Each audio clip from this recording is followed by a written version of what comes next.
আমার ইউটিউব চ্যানেলে সব বন্ধুদের জানাই স্বাগত। আমি আবার চলে এলাম একটি রেসিপি নিয়ে। রেসিপিটি দেখুন, দেখে ভালো লাগলে লাইক, শেয়ার, সাবস্ক্রাইব অবশ্যই করবেন। কমেন্ট করতে ভুলবেন না কিন্তু।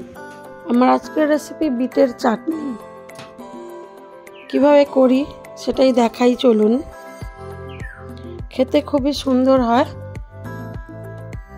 যদি কেউ না করে থাকেন কখনো, তাহলে একবার অন্তত বানিয়ে খেয়ে দেখবেন। প্রথমে আমি বিটটাকে ভালো করে ছাড়িয়ে নেব।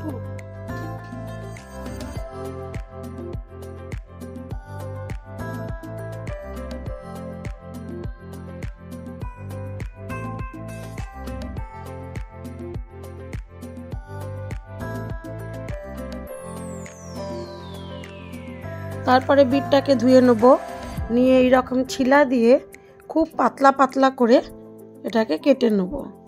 যতটা পাতলা হবে ততটাই ভালো, তাহলে তত তাড়াতাড়ি সেদ্ধ হবে।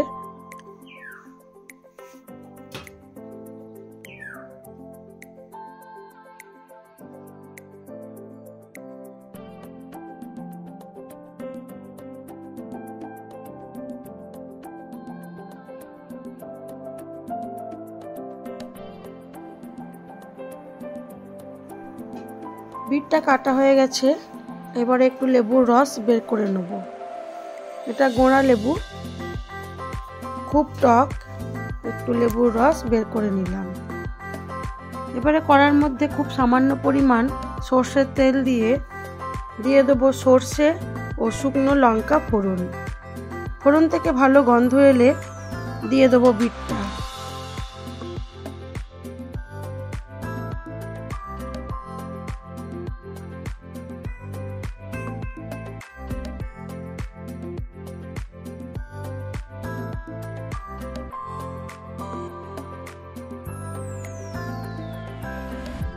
বিটটাকে হালকা ভেজে নিয়ে দিয়ে দেবো খুব কম পরিমাণ হলুদ গুঁড়ো, নাও দিতে পারেন।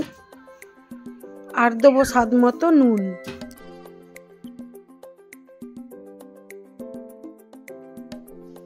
একটু ভেজে নেওয়ার পর দিয়ে দেবো পরিমাণ মতো জল।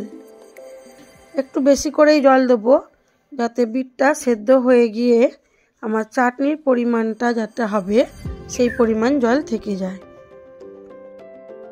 বিটটা সেদ্ধ হয়ে গেছে, এবারে দিয়ে দেবো পরিমাণ মতো চিনি। বিট যেহেতু মিষ্টি, খুব বেশি চিনির দরকার পড়ে না। এবারে এটাকে আরো বেশ কিছুক্ষণ ফুটতে দেবো।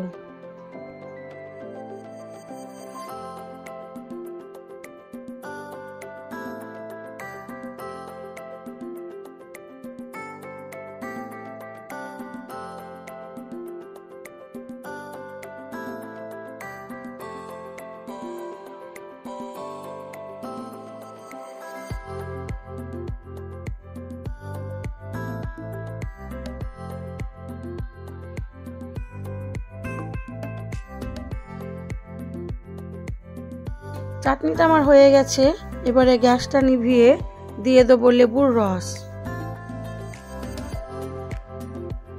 লেবুর রস দিয়ে এবার এটাকে আমি নামিয়ে নেব।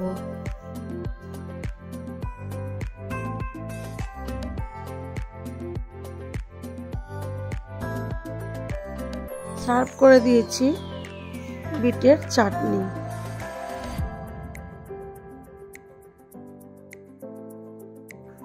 আমার এই ভিডিওগুলি যদি আপনাদের ভালো লেগে থাকে, তাহলে লাইক, শেয়ার, কমেন্ট অবশ্যই করবেন।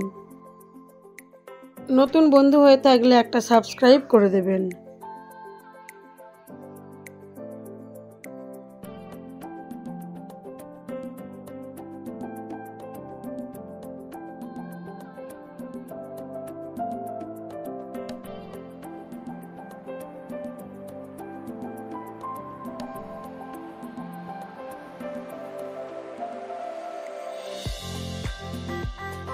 সবাই ভালো থাকবেন, সুস্থ থাকবেন, নিজেদের খেয়াল রাখবেন।